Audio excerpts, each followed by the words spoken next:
Labadiena, brangus mano kanalo žiūrovai. Ir vėl aš Kristina, šiandien esu savo jaukioje virtuvėlėje ir šiandieną mes kartu su jumis išsikepsime labai skanias bandeles, mėlynės bandeles su varškės įdaru.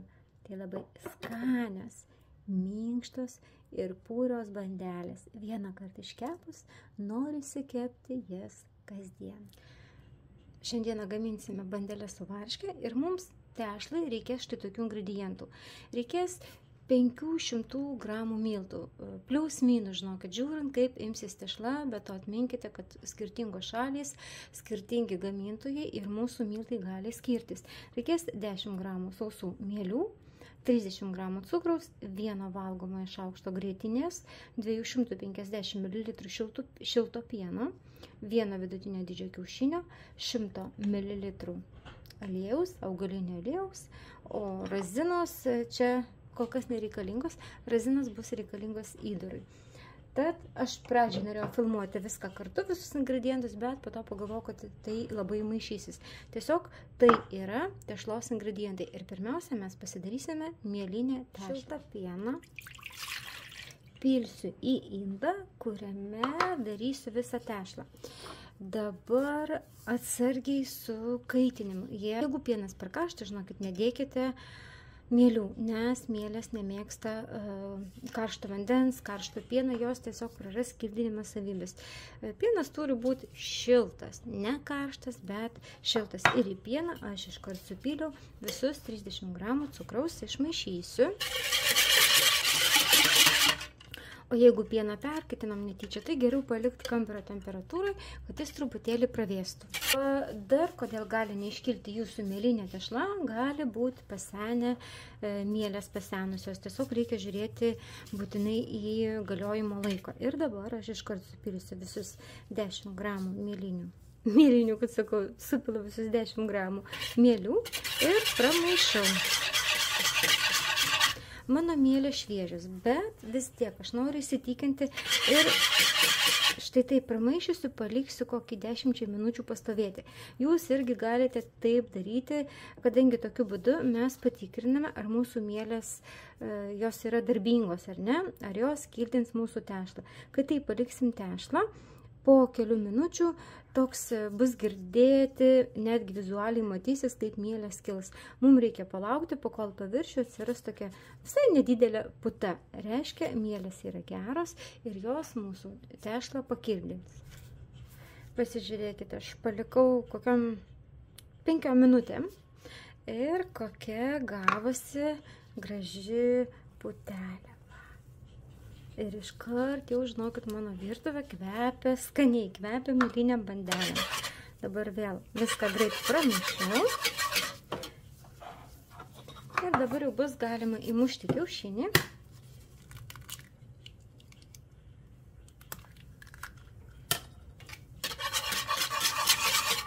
Įdėti 1 valgomąjį šaukštą grietinės. Ir supilti 100 ml augalinio aliejaus. Ir viską gerai išmaišyti. Ir reikia žiupsnelio druskos.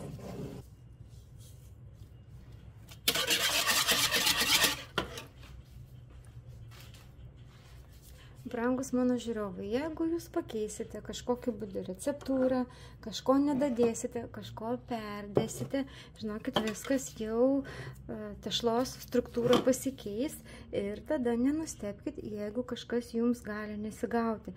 Nes dažnai man jūs tiesiog komentuojate, rašote, man ten tas ar anas nesigavo. O kai pradedam gilintis, pasirodo, tai kažką padarė savaip, kažką žmogus nedadarė. Tuomet, žinokit, reikia tikėtis va tokių siurprizų. Ši tešla yra laiko patvirtinta ir gaunasi labai skanios bandelės. Miltų, žinokit, visada išsijoju darydama mėlynės bandelės. Jos būna minkštesnės ir puresnės. Nes irgi buvo užduotas klausimas, o kam jūs išsijojat miltus?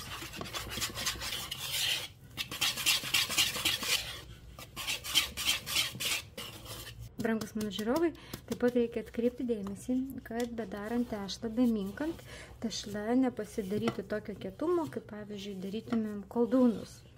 Virtinukus tai yra. Reikia žiūrėti atsargiai, kadangi tai yra mielinė tešla, mielinės bandelės, jos turi būti minkštos ir pūrios. Ir kartais aš netgi tešlą užminkau lik vos jinai man liptų prie rankų. Ir bandelės ten tuomet būna tiesiog kaip pilnos oro, antiek minkštos. Bet čia dar man reikia miltų. Neseniai sulaukiau komentaro. Viena moteris rašo, žiūriu jūsų video ir pasijaučiau kaip darbščiųjų rankų būrelyje. Žinokit, pirma mintis buvo, o kas čia blogo, jeigu jūs žiūrėdama mano video receptuką pasijautėte kaip darbščiųjų rankų būrelyje. Ar reikia būtinai čia kažkokių metalinių stalažų man bėgti į kažkokią studiją ir daryti. Aš dirbu iš namų, tai yra mano darbo vieta ir daugelį žmonių tai, ką darau, patinka. Jeigu ten 100 žmonių atsiranda kokia viena pikta teta, tai aš tikrai nesupykstu, nes manau, toks žmogus iš savęs yra negatyvus. Gal gyvenime žmogui nesiseka ir tiesiog tokį savo pyktį, negatyvumą, jinai nori taip išreikšti ant kitų, nes tu galėtum deimantais pasipuošti, apsirėdyti ir jie vis tiek būtų negerai. Sakytų, tavo deimantai per mažai blizga, arba mane tavo deimantai per mažai akina. Žinokit, na, tokių žmonių, kaip būtų gaila, mūsų gyvenime yra labai daug. Dar truputėlį miltų ir viskas. Ir dėsim tešlą kibti. Sabarstysiu čia.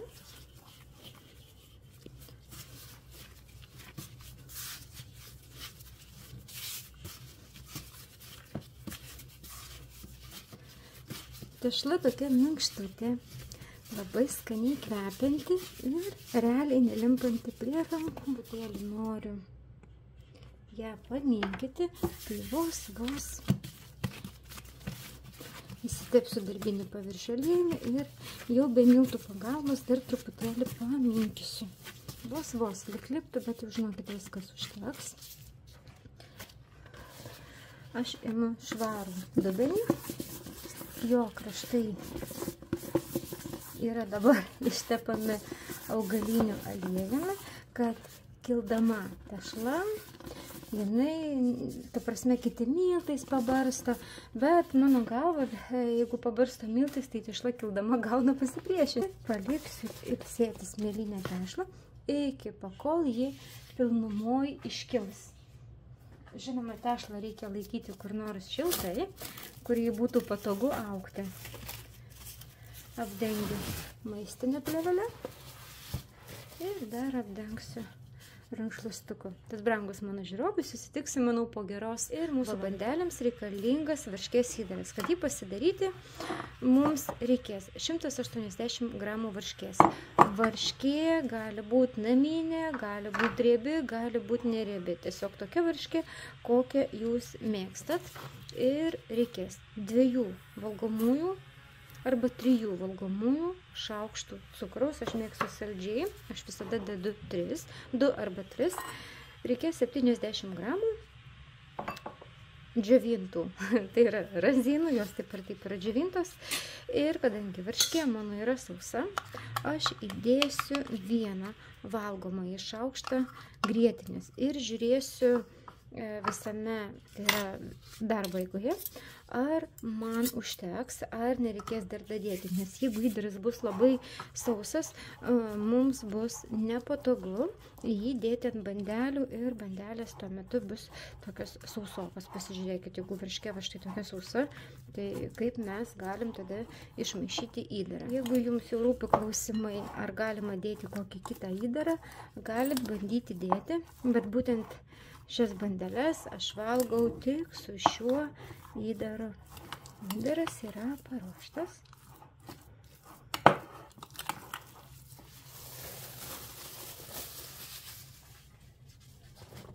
Tešla pakilo.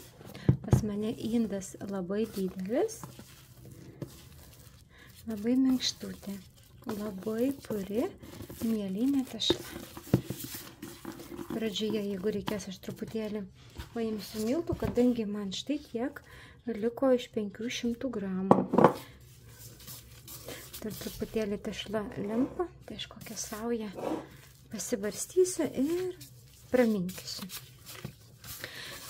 Ir po to, kai tešlą išminkysiu, man reikės pasidaryti volelį ir susipjaustyti į vienodus gabaliukus.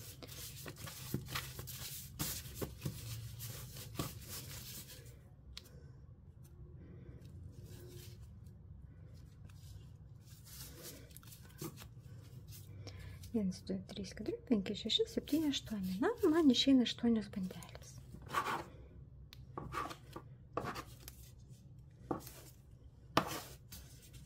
Dabar reikės tešlą suformuoti į burbuliukus ir dar kokį 10 minučių palikti, kad pakiltų. Darbinį paviršių išsitepu augaliniu aliejum ir pradėsiu formuoti bandeles, būsimas bandeles.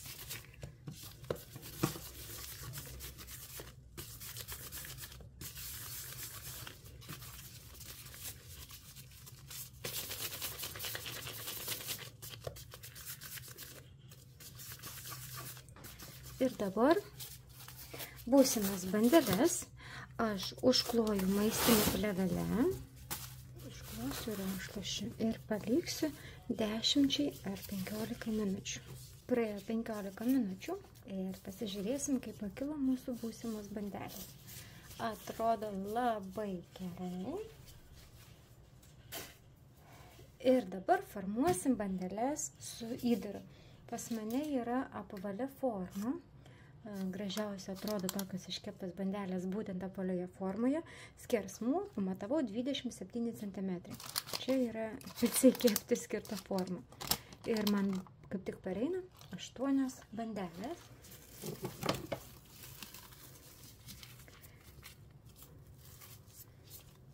Kokia minkštutė, kokia puri mėlynė tešla. Ir dirbam toliau. Vos rankomis sumaigau. Labai elastinga tešla. Padarysim apskritimą.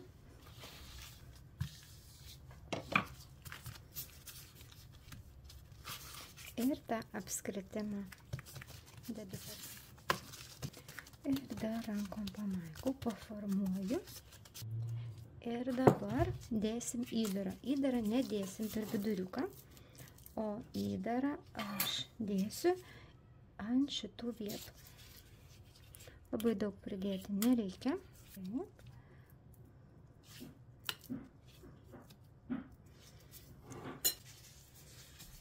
Ir dabar imu vieną pusytę ir darau štai tokį trikampiuką.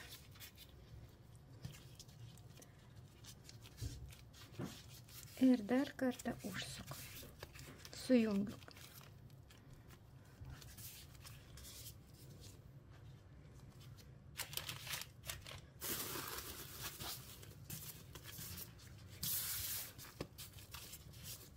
Tai padarom su visomis bandelėmis.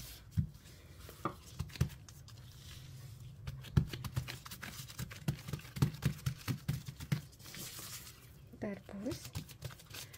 Truputėlį pamaigom. Jeigu labai pridėsim daug įdaro, tai žinokit, bandelės gali sprogti, tai yra sutrukinėja arba išbėga per kraštus. Būna visko. Štai taip viskas atrodo.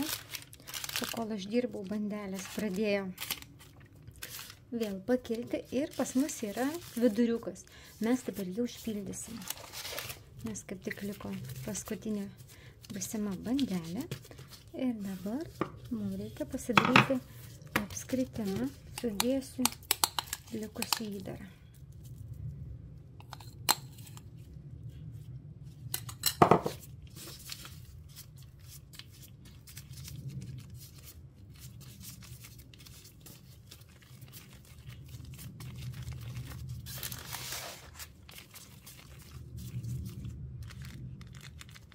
Nenoriu, kad čia man išbėgtų niekas. Ir dabar vėl apdengsiu maistinę plėvelę ir dar kartelį paliksiu kilti 15 minučių. Ir dabar aš noriu pasidaryti kiaušinio trynio plakinį su šlakeliu pieno. Tai kažkur geras valgomasis šaukštas pieno. Viską įsimaišysiu ir būtent šiuo plakiniu aš norėsiu aptepti bandeles. Ir dar mums reikia pasidaryti trupinių, kuriais apibarstysim paviršių.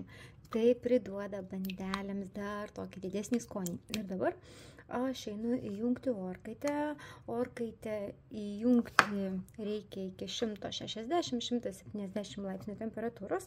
Viršus apačia ventiliatorius ir kepa bandelės nuo 25 iki 35 minučių. Čia, žinokit, priklauso, mano brangūs žiūrovai, kokia pas jūs orkaitė. Ir dabar mums reikia viską aptepti. Aš labai tikiuosi, mano brangūs žiūrovai, kad ir šis video receptukas jums yra vertingas, reikalingas ir naudingas. Ir jūs, kaip ir aš, pamėgsti šias skanias bandeles. Jei dar nesate užsiprenumeravę mano kanalą, prašau, padarykite tai dabar, nes aš tikrai, mano brangūs žiūrovai, įdedu daug pastangų, kad galėčiau pasidalinti su jumis video pamokėlėmis, video receptukais. Ir pagal statistiką 80% žiūrovų žiūri neužsiprenumeravę mano kanalo. Tai žinokit, tikrai truputėlį liūdna. Aišku, esu labai dėkinga savo 20% prenumeratorių, kurie nepasididžiavo paspausti užsiprenumeruoti, kurie parašo komentarą. Tiesiog mes taip kartu bendraujame ir kurie tikrai nepatingi uždėti po video like. Tad, brangus mano žiūrovai, prenumeruokite, dėkite laikus, komentuokite, bendraukime. Tai yra tikrai labai malonu ir naudinga. Ir dabar mums reikia pasidaryti trupinukų. O juos pasidaryti yra labai lengva. Pas mane yra čia 2 valgomieji šaukštai miltų ir 2 šaukštai cukraus. Ir aš įdėsiu pradžiai 1 arbatinį šaukštelį sviesto. Kažkur, žinokit, mačiau receptą, kad ant tokio kiekio deda 50 gramų sviesto. Man, žinokit, buvo baisu. Aš geriau dedu po truputėlį. Sviestas geriausia, kad būtų šaltas. Pirmiausia, dedu tiek ir po to darysiu trupinius ir žiūrėsiu. Jeigu man nebus trupinukų, sviestas nepadarys man trupinių, tuomet aš geriau dadėsiu dar sviesto. Bet per daug sviesto iš karto dėti tikrai nereikia. Ir bet pirštais taip, pirštų pagalba, viską reikia maigyti. Mūsų tokia masė turi gautis daug tokių trupinukų. Mažesnių, didesnių.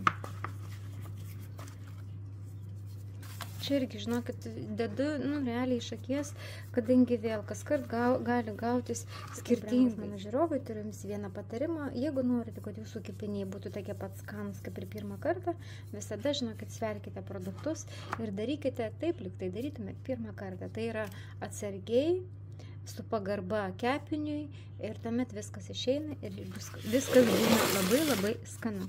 Ir dabar šiais trupiniais galima apibarstyti mūsų bandelę. Tai jau gaunasi didelė bandelė, nors čia yra 8 bandelės. Ir viskas. Ir dabar susitiksim, manau, po 35 minučių, orkaitė pas mane 170 karščio ir kepsiu 35 minutės. Po 35 minučių patikrinsiu. Ir štai toks vaizdelis po 25 minučių. Tiesiog įsiaiškinau vieną dalyką. Jeigu orkaitė įjungta iki 160, kepam 35 minutės. Jeigu orkaitė įjungiam iki 170, laikas kepimo 25 minutės. Gerai, kad apsižiūrėjau, žinokit, nes man pradėjo labai smarkiai, tai yra intensyviai ir skaniai kvepėti. Nueinu, pasižiūriu, kad čia mano jau bandelės tikrai yra iškepę. Ir jeigu dar būčiau palikus 10 minučių, būtų, manau, buvę truputėlį bėdos. Dabar paliksiu atvėsti ir po to eisime ragauti.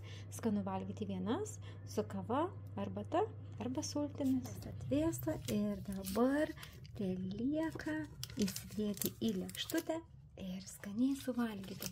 Brangus mano žiūrovai, aš labai tikiuosi, kad ir ši video pamokėlė jums yra naudinga ir vertinga. Brangus mano žiūrovai, aš labai tikiuosi, kad šis video receptas jums yra naudingas ir vertingas. Pasižiūrėkite, kokios minkštos išeina bandelės. Jos be galo minkštos ir labai skanios. Tai yra bandelė, kuri tirpsta burnoje.